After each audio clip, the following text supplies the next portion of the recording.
Di tanah yang hijau dan subur, di daerah Pidia, Sumatera, hiduplah seorang pria bernama Serunting. Orang-orang mengenalnya dengan sebutan si pahit lidah, karena apapun yang ia ucapkan bisa menjadi kenyataan. Tak ada yang tahu bagaimana ia mendapatkan kekuatan itu. Ada yang bilang, ia mendapatkannya setelah bertapa selama 7 hari 7 malam di puncak gunung. Ada pula yang percaya, kekuatan itu adalah anugerah dari alam, karena hatinya yang dahulu tulus dan suci. Pada masa mudanya, Serunting dikenal sebagai pria baik hati. Ia menolong warga desa, membantu menumbuhkan tanaman di tanah yang gersang, bahkan menenangkan sungai yang meluap dengan kata-kata nia yang lembut. Warga mencintainya, menghormatinya, dan percaya bahwa setiap ucapannya adalah doa. Namun seiring waktu, ketenaran dan kekuatan membuatnya lupa diri. Ia mulai merasa lebih tinggi dari yang lain. Kata-kata yang dahulu membawa berkah, kini mulai diselimuti oleh amarah dan kesombongan. Suatu hari, saat Serunting melintasi sebuah desa kecil, ia melihat anak-anak sedang bermain di tepi jalan. Mereka berlari-lari sambil tertawa, bermain lumpur, dan menirukan gaya bicara orang dewasa. Salah satu anak, dengan polosnya, menirukan gaya Serunting berbicara.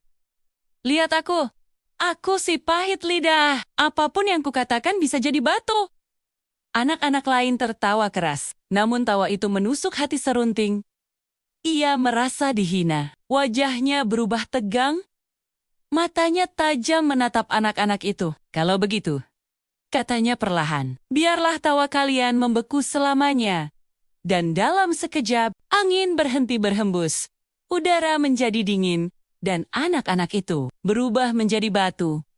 Dengan senyum yang masih terukir di wajah mereka, warga desa panik. Mereka berlari menjauh, bersembunyi di rumah masing-masing. Tak ada yang berani mendekati si pahit lidah lagi. Sejak saat itu, kemanapun ia pergi, orang-orang menunduk ketakutan. Serunting berjalan sendirian melewati hutan, dan di dalam kesunyian, hatinya mulai terasa kosong. Ia tak lagi mendengar tawa, tak lagi melihat senyum. Semua terasa hampa. Suatu malam, di tepi sungai yang tenang, datanglah seorang kakek tua. Rambutnya putih, langkahnya perlahan, namun matanya penuh kebijaksanaan. Ia duduk di samping Serunting dan berkata lembut, "Anakku, lidahmu bukan pahit karena kutukan, lidahmu pahit karena hatimu dipenuhi amarah. Gunakanlah kata-katamu untuk menyejukkan, bukan menghancurkan."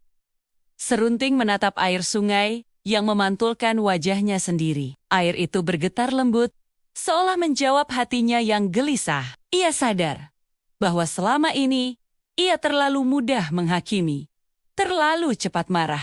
Keesokan harinya, Serunting berjalan menuju bukit tertinggi. Ia duduk bersila, menundukkan kepala, dan berdoa agar alam memaafkannya. Tak ada yang tahu apa yang terjadi setelah itu. Ada yang bilang, ia menghilang diselimuti cahaya. Ada pula yang percaya, tubuhnya berubah menjadi batu sebagai penebusan dosa. Namun hingga kini, di beberapa tempat di Sumatera, masih bisa ditemukan beta-beta besar berbentuk manusia, seolah sedang tertawa atau bersujud. Masyarakat percaya, itulah jejak si pahit lidah. Legenda ini mengajarkan kita satu hal penting, bahwa kata-kata memiliki kekuatan.